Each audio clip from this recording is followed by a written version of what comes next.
मित्रांनो, आपल्या जेवढ्या 2 तालुक्याची लोकसंख्या असती तेवढी लोकसंख्या एका देशाची, त्या देशामध्ये तुमचा भाऊ आलाय, ते पण आपली स्वतःची पॅशन प्रो गाडी घेऊन.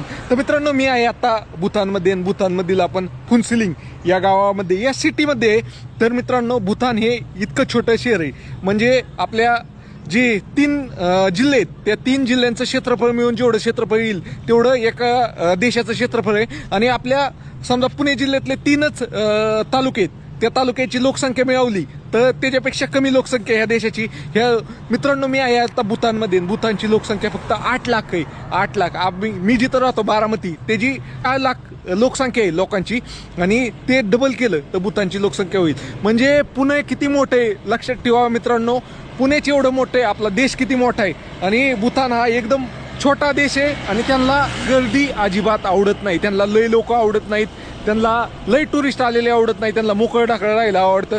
घराला घरं खिटून नाही, गाड्यांना गाड्या नाही. आता हे पाहू शकता, हा रोड आहे, हा नॅशनल हायवे आहे त्यांचा, आणि तरी ह्याच्यावर गर्दी नाहीये.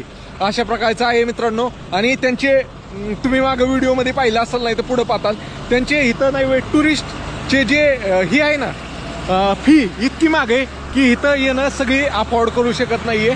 आणि मी इथं चर्चा केल्यानंतर ना मला कळलं की भाऊ ते एवढे टुरिस्ट फी घेतात, पण त्याचं काय त्यात नक्की. तर मित्रांनो, इथं एज्युकेशन वगैरे सगळं फ्रीमध्ये आहे. तर अशा प्रकारे आहे मित्रांनो.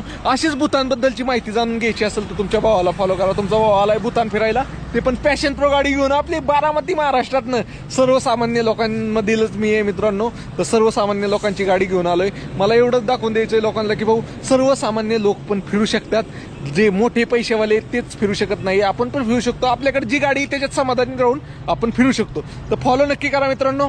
चला, बाय बाय.